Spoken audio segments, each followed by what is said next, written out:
My lord, our resources are nearly exhausted. There are only half a squadron of golems and tengu eggs combined. Serpentera and Cyclopsis remain inert, and the majority of Finster's bio-recombination materials have been depleted. Still no word from Vile? No, my lord.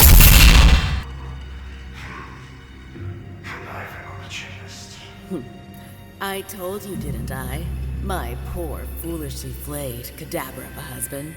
My father's fealty lies solely with his iniquitous work, not a pledging allegiance to a pompous tyrant's declining hold. You speak candidly, for one whose life hinges on the barest threads that remain of my ascetic graces.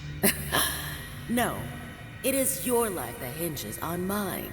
The last thing you desire is providing my father the justification to join with your enemies and share his technology that conquered their worlds and systems so brazenly for you.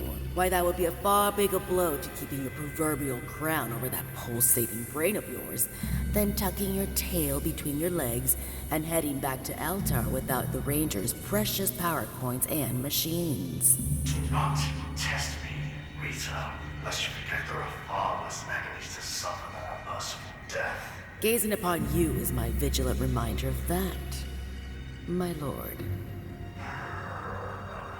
Finster, Yes, my lord? the energy you siphoned from the green and pink power coins, are they intact? Yes, my lord. They remain fully preserved in our stores with zero degradation. Good. I need the strongest music you can muster for a vessel. A vessel? A host for the Ranger Slayer. Ugh, how absurd! Your claim to resurrection is about as real as an orb of doom. Try what you want. A power derived from the Dark Spectre is not a trifling boast. Fairy tales and superstition. Clearly my former Green Ranger injured more than your egotistical warrior's pride. But even if true, how would you propose? You may be a master of the mystical arts, Rita, but there is still much about this universe that you do not fathom. Sometimes, when a soul is shattered, the strongest fragments can defy the very nature of the cosmos and latch onto another to keep themselves tethered to reality. Such rare and powerful fragments can even regain an echo of their former sentience if routed into a new form imbued by the very thing those fragments desire above all else. In this particular case, power coin energy. Pardon me, my lord, but what about repowering Serpentera? Surely that would be the better alternative than expending the finite coin energy collected on this abomination you speak of? Underestimating the Ranger's formidableness with bottlenecks has already cost me the greatest weapon in my fleet. No, Goldar. They must be met on the ground, where they are most vulnerable. Most vulnerable? Let's kill them in their sleep like the children they are and be done with it!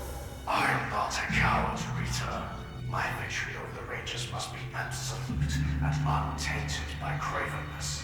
We tried your duplicitous machination, and it failed. I wanted the Pink Ranger kept alive as a bargaining chip, yet Vile's machine nearly killed her. It's not my father's fault humans are so frail. Nevertheless, I sullied myself ever agreeing to such an deplorable tactic. A mistake I won't repeat again.